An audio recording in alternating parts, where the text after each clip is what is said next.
Hi all, good morning. ഇത് നമ്മുടെ hill പാരറ്റിൻ്റെ ചിക്കാണ്. വീട്ടിൽ കുഞ്ഞുങ്ങൾക്ക് വേണ്ടിയിട്ട് മേടിച്ചതാണ് കേട്ടോ.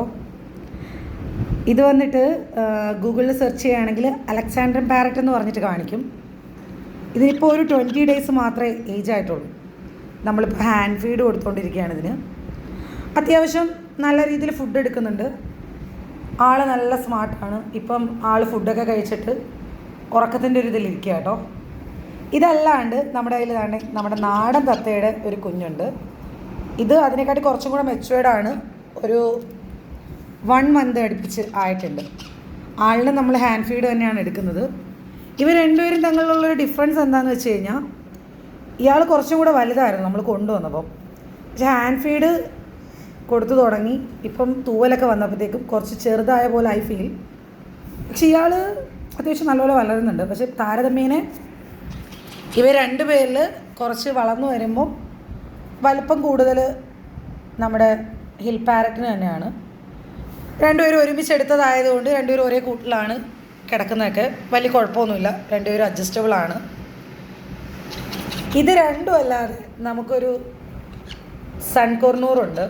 അതിപ്പോൾ ഒരു 3 മന്ത്സ് അകത്തേ ആയിട്ടുള്ളൂ. നമ്മൾ ഇതേപോലെ ചിക്കായിരുന്നപ്പോൾ എടുത്തിട്ട് വന്ന് ഹാൻഡ് ഫീഡൊക്കെ ചെയ്ത് വളർത്തിയതാണ്. ആൾ ഇപ്പോൾ വീട്ടിൽ അത്യാവശ്യം നമ്മുടെ തോളിലും ഒക്കെ വന്നിരിക്കും. നമ്മളുമായിട്ട് നല്ല ഇണങ്ങി നല്ല ഇതാണ്. പക്ഷേ ഇവർ രണ്ടുപേരും വന്നപ്പോഴേക്കും ഇവർ കുഞ്ഞുങ്ങളല്ലേ, അയാൾക്ക് കുറച്ച് അഗ്രഷൻ കൂടിയിട്ടുണ്ട്. ഇവരുടെ അടുത്തോട്ട് ഓടിപ്പോലും ഇവരെ കൊത്താനൊക്കെ ശ്രമിക്കുക. അതുകൊണ്ട് നമ്മൾ കുറച്ച് മാറ്റി നിർത്തിയേക്കാണ്. ഞാൻ അയാളെ നിങ്ങൾക്കൊന്ന് കാണിച്ചു തരാം. ആൾ നമ്മൾ പ്രതീക്ഷിച്ച പോലെ അത്ര സൺകോർണൂറിന് സാധാരണ ഉള്ളൊരു നോർമൽ കളറ് വന്നിട്ടില്ല. എന്നാലും ഓക്കെയാണ്. നമ്മളുമായിട്ട് ഭയങ്കര ക്ലോസ് ആണ്. ഇതാണ് അയാളെ ഇപ്പോൾ താഴോട്ട് ഇറക്കി വിട്ട് കഴിഞ്ഞാൽ അയാൾ ഓടി രക്ഷപ്പെടും. കാരണം എന്ന് വെച്ച് കഴിഞ്ഞാൽ ഇവർ നിൽക്കുന്നതുകൊണ്ട് ഇവരെ കൊത്താനായിട്ട് ഭയങ്കരമായിട്ട് ശ്രമിക്കാറുണ്ട്. അതും പോരണ്ട് ഇയാളിപ്പം ഓടി നടക്കുകയും പറന്ന് കയറുകയൊക്കെ ചെയ്യുന്നൊരു പ്രായമാണ്. അതുകൊണ്ട് ഓട്ടക്കാരനാണ്. ഇയാളെ നമ്മളിവിടെ വീട്ടിൽ റിയോ എന്നാണ് കേട്ടോ വിളിക്കുന്നത്. റിയോ ഭയങ്കര മൂഡ് ഓഫ്. കാര്യം എന്ന് വെച്ച് കഴിഞ്ഞാൽ ഇവരെ കണ്ടിട്ടുള്ള ഒരു വെപ്രാളമാണ് കേട്ടോ ഇത്. ആൾ ഭയങ്കര ക്യൂട്ടാണ്. ഇവിടെ നമ്മളുമായിട്ട് ഭയങ്കര ഇണക്കമാണ്. മക്കളുമായിട്ടൊക്കെ ഭയങ്കര ഓക്കെയാണ് ആൾ. കണ്ടോ, അയാളെ കണ്ടിട്ട് ഇയാൾക്കും ഭയങ്കര വെപ്രാളമാണ്. ഇയാൾ ഇച്ചിരി അറിവായല്ലോ, അതുകൊണ്ട് ഇയാളെ കാണുമ്പോൾ ഇയാൾക്ക് ഇച്ചിരി വെപ്രാളമാണ്. ഒന്ന് ജസ്റ്റ് നോക്കി അറിയാൻ പറ്റും. ഇപ്പോൾ ഒരു അഗ്രസീവ്നെസ് ഇച്ചിരി കുറഞ്ഞു വരുന്നുണ്ട്. എന്നാലും ഉണ്ട് കേട്ടോ. ഓടി രക്ഷപ്പെടുകയാണ്. അയാളുടെ കാര്യത്തിലേക്ക് പോവുകയാണ് കേട്ടോ. ഓക്കെ, അപ്പം ഇണക്കി വളർത്താൻ പറ്റുന്ന ഒരു ഇതാണ് കേട്ടോ സൺകോർണൂർ. നമ്മൾ ഒരുപാട് പേര് പറഞ്ഞെല്ലാവർക്കും അറിയാം. അപ്പം നിങ്ങൾ ആരെങ്കിലും ഇതേപോലെ പാരറ്റിനെ വളർത്തുന്നുണ്ടെങ്കിലോ ഇതിൻ്റെ എന്തെങ്കിലും ഡീറ്റെയിൽസൊക്കെ ഉണ്ടെങ്കിലോ ഒന്ന് പറയാം.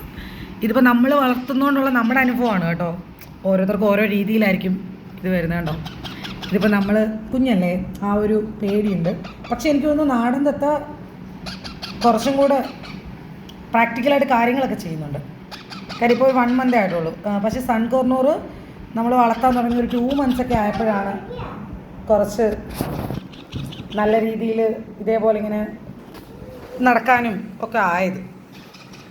ഇവർ 3 പേരും നമ്മളുടെ ഇപ്പോഴത്തെ പെറ്റുകളാണ്. ഇയാളുടെ പേര് ലിയോ എന്നാണ്. ഇയാളെ എൻ്റെ ഇളയ മോൻ പൂപ്പൂ എന്നാണ് വിളിക്കുന്നത് കേട്ടോ. അപ്പം ഇയാൾക്ക് പൂപ്പൂ എന്നാണ് പേരിട്ടിരിക്കുന്നത്. പിന്നെ റിയോയും ലിയോയും പൂപ്പൂ. ഞാൻ ഒരു കാര്യം കാണിച്ചു തരാം കേട്ടോ. ഇതൊരു നിങ്ങളെല്ലാവരും കണ്ടിട്ടുണ്ടാവും. ഓടുകയാണ് റിയോ.